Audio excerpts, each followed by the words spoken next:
अस्सलाम वालेकुम। अब तक हम देख चुके हैं कि इंटरनेशनल ट्रेड हमारा होता क्या है, उसकी इम्पोर्टेंस क्या होती है और उसका क्या डिफरेंस होता है ट्रेड फाइनेंस से। ठीक है, आज हम कुछ रिस्क को कवर करेंगे। ये आपका one of the most important सवाल है। अक्सर आपसे पेपर में पूछ लिया जाता है कि आप ये बताएं कि ऐसे कौन से रिस्क हैं जो आपके इम्पोर्टर को अफेक्ट करते हैं। ये आपसे पूछ लिया जाता है आप 5 फॉर एग्जांपल डिफ़ाइन करें कोई रिस्क जो आपके एक्सपोर्टर को फेस करने पड़ते हैं। ठीक है, तो यहाँ पे मैंने आपके सारे रिस्क आपके इंक्लूड कर दिए और मैं टाइम टू टाइम आप लोगों को बताता भी जाऊंगा कि कौन सा रिस्क आपके किसको अफेक्ट करता है, ताकि उसी के लिहाज से आपसे जो पूछा जाए आप उसी उसकी कैटेगरी में रिस्क डिफाइन कर सकते हैं। ठीक है, सबसे पहले हमारे पास है करेंसी रिस्क। इसका मतलब है आपके एक्सचेंज रेट में जो फ्लक्चुएशंस होती हैं उसकी वजह से आपकी जो करेंसी की वैल्यू है वो कम या ज़्यादा हो सकती है। ठीक है, जैसे आपने देखा एक्सचेंज रेट आपका जो भी होगा, फॉर एग्जांपल अगर आप PKR टू USD कर रहे हैं, ठीक है, अगर आपके PKR की वैल्यू गिर रही है, US डॉलर की आपकी वैल्यू बढ़ रही है, तो आपका क्या हो जाएगा। फॉर एग्जांपल अभी आपका रेट 278 के करीब 277 से लेकर आपका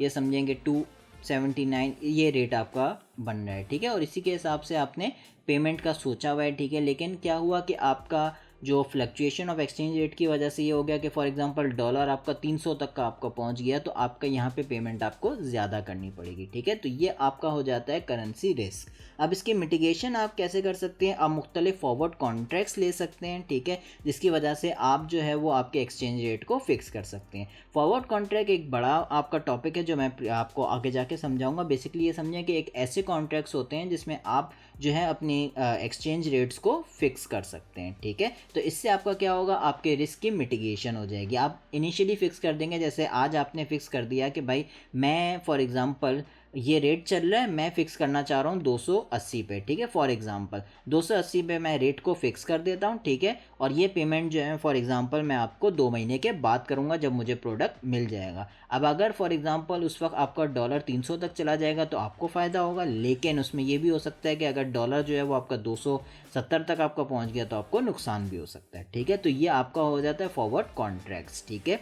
अब ये किसको अफेक्ट कर सकता है, बेसिकली ये दोनों को अफेक्ट कर सकता है, आपके इंपोर्टर को भी और आपके एक्सपोर्टर को भी। ठीक है, इसको जो है वो आपकी पेमेंट ज़्यादा करनी पड़ेगी और इसको हो सकता है आपकी पेमेंट कम मिले, तो दोनों का ये रिस्क जो है वो दोनों को अफेक्ट करता है। ठीक है, आगे चलते हैं। दूसरा हमारे पास है काउंटर पार्टी रिस्क। इसका मतलब ये है जो आपकी दूसरी पार्टी है वो अपनी जो कॉन्ट्रैक्ट को है ना वो फुलफिल ना करे। ठीक है, कि फॉर एग्जांपल कॉन्ट्रैक्ट के मुताबिक इस तारीख को पेमेंट करनी है और हो सकता है वो पेमेंट आपको उस तारीख को ना करे। ठीक है, तो ये आपका एक काउंटर पार्टी का रिस्क हो गया। अब इसे आप कम कैसे कर सकते हैं, इसे आप इस तरह से कम कर सकते हैं कि आप जो है वो अपने काउंटर पार्टी की प्रॉपर ड्यू डिलिजेंस आप करेंगे। ठीक है, और उसी के साथ आप डील करेंगे जो आपकी साउंड रेपुटेशन के साथ हो। ठीक है, तो मोस्टली आपने इंटरनेशनल ट्रेड में आपने यही देखा होगा कि लोग प्रेफर करते हैं उनके साथ डीलिंग करना जिनका रिकॉर्ड अच्छा रहे। ठीक है, अब ये अफेक्ट किसको कर सकता है, ये दोनों को अफेक्ट कर सकता है, इंपोर्टर को भी और एक्सपोर्टर को भी। उसका रीज़न ये है कि फॉर एग्जांपल इसने आपका सामान भेज दिया, इसने पेमेंट नहीं की, इसने कम पेमेंट की, कुछ भी हो सकता है, या इसने हो सकता है पेमेंट पूरी की, इसने जो सामान है वो लेट भेजा या सामान जो है वो सही नहीं भेजा, कुछ भी हो सकता है। तो काउंटर पार्टी रिस्क दोनों पे अफेक्ट कर सकता है। आगे चलते हैं।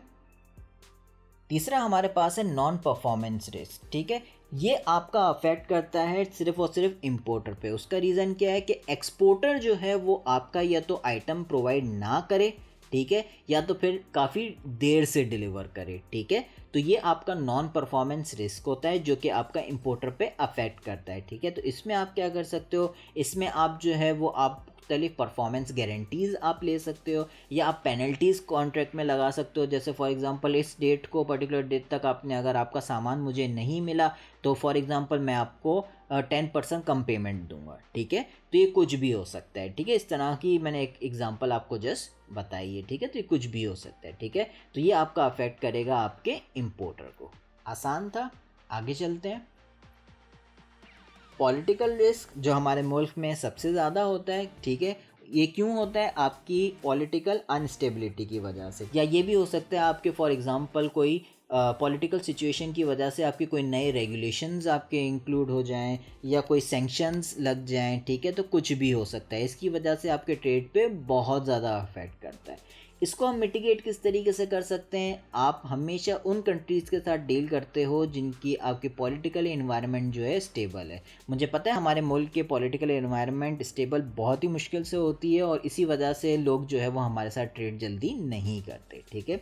अब ये अफेक्ट किस पे करता है, ये अफेक्ट आपका दोबारा दोनों पे, इंपोर्टर और एक्सपोर्टर दोनों पे आपका करेगा, ठीक है। क्योंकि इसकी वजह से कोई सैंक्शंस आपकी लग गई, ठीक है, आपकी पेमेंट्स नहीं हो पा रही है, या हो सकता है किसी रेगुलेशन के मुताबिक आपकी जो पेमेंट, आपकी जो शिपमेंट वगैरह थी वो एंड टाइम पे रोक ली गई, तो कुछ भी हो सकता है। तो ये आपके दोनों पे अफेक्ट करेगा, ठीक है। आगे चलते हैं। क्रेडिट रिस्क आपका बेसिकली एक्सपोर्टर पे अफेक्ट करेगा। क्यों? क्योंकि पेमेंट आपकी इंपोर्टर ने करनी होती है, और ये रिस्क क्या है कि आपका इंपोर्टर डिफ़ॉल्ट कर जाए और आपको पेमेंट ना कर पाए, ठीक है। तो इसके लिए आप क्या करते हैं, इसके लिए आप या तो क्रेडिट इंश्योरेंस आप अपनी ले लेते हैं अपनी सेफ्टी के लिए, या आप मुख्तलिफ एलसीज के कॉन्ट्रैक्ट आप करते हैं। इसकी वजह से आपको यहाँ पे सेफ्टी हो जाती है और आप ये क्रेडिट रिस्क से बच जाते हैं। इसमें काफ़ी सारी चीज़ें होती हैं, जैसे एक कंडीशन ये हो गई कि आपका अगर इंपोर्टर आपको पेमेंट नहीं दे रहा तो फॉर एग्जांपल आपको बैंक पेमेंट दे देगा या थर्ड पार्टी आपको पेमेंट दे देगी, और ये अफेक्ट आपका एक्सपोर्टर पे करेगा, ठीक है। आगे चलते हैं। बायर एक्सेप्टेंस रिस्क, ये आपका अफेक्ट करता है एक्सपोर्टर पे। क्यों? क्योंकि आपका इंपोर्टर जो है वो आपका गुड्स को एक्सेप्ट नहीं करे, वो कह रहा है कि भाई क्वालिटी मुझे पसंद नहीं आई तो मैं इसको एक्सेप्ट नहीं कर रहा। हालांकि वो क्वालिटी हो सकता है जैसी उसने मांगी हो वही हो, लेकिन हो सकता है उसको जब शिपमेंट मिली, ठीक है, कोई ऐसी इनकी पेमेंट की कंडीशन है कि इसने फॉर एग्जांपल ये आपका जो है ये एक्सपोर्टर हो गया और ये आपका जो है ये इंपोर्टर हो गया, ठीक है। एक्सपोर्टर ने शिपमेंट कर दी, शिपमेंट जब यहाँ तक पहुँची, इसने गुड्स देखे, इसने गुड्स रिजेक्ट कर दिए, और इनके कॉन्ट्रैक्ट के मुताबिक ये था कि गुड्स देख के ये आपकी पेमेंट करेगा, ठीक है। तो इसने गुड्स देख के ही रिजेक्ट कर दिया, ठीक है। तो अब इसके पास मसला क्या है, इसके पास मसला ये होगा कि इसके पास आपके अनसोल्ड गुड्स रह जाएंगे, ठीक है। उस कंट्री में आपके अनसोल्ड गुड इसके पास रह जाएंगे। अब ये उसी कंट्री में शिपमेंट रुकी हुई है, गुड्स तो उसको उतारने हैं ना, अब गुड्स कोई ख़रीद ही नहीं रहा, ठीक है। तो इसको मजबूरतन या तो सस्ते में बेचना पड़ेगा या उसके गुड्स सारे ज़ाया हो जाएंगे, ठीक है। तो ये रिस्क आपका एक्सपोर्टर पे होता है। इससे आप कैसे बच सकते हैं, आप पहले ही प्रोडक्ट की स्पेसिफिकेशन उसको बता दें और उससे अप्रूवल्स ले लें, ठीक है, बिफोर शिपमेंट, ताकि बाद में आपका मसला ना हो, ठीक है। तो यहाँ पे हम इस लेक्चर को ख़त्म करते हैं। हमने माशाल्लाह अच्छे खासे रिस्क को कवर कर लिया। अगले लेक्चर में हम बाकी के जो रिस्क हैं उनको भी देखेंगे। अल्लाह हाफ़िज़।